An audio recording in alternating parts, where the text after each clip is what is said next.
જય રામસાપીર બધા મિત્રોને જય બાબારી। તો કહે છે ને કે રામાપીરનો જો હુકમ થાય ને તો જ રણુજા જવાય।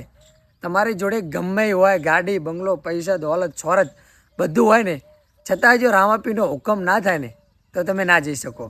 તમે પ્લાન બનાવતા હોય કે હું આ જઈશ ને હાલ જઈશ ને પણ રામાપીરનો હુકમ હોય તો જ જવાય કહે છે ને રણુજા।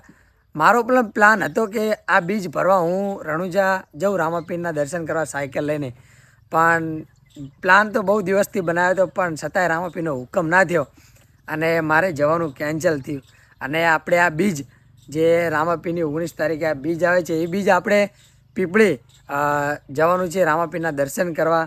એટલે હુકમ થયા વગર કંઈ જ નથી, બધું હોય ગમે એવું તમે કામ કરતા હોય ગમે એ જગ્યાએ હોય અને જો રામાપીરનો હુકમ થઈ ગયો હોય ને તો પૈસા પણ ના હોય ને ગીજામાં તોય તમે રણુજા પહોંચી જાઓ।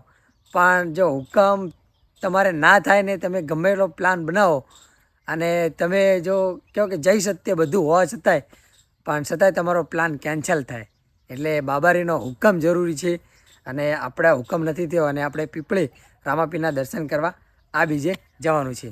તો બાકી બધાને જય રામસાપીર જય બાબારી। પૈસે સતી ગાડી આવું ને રાણું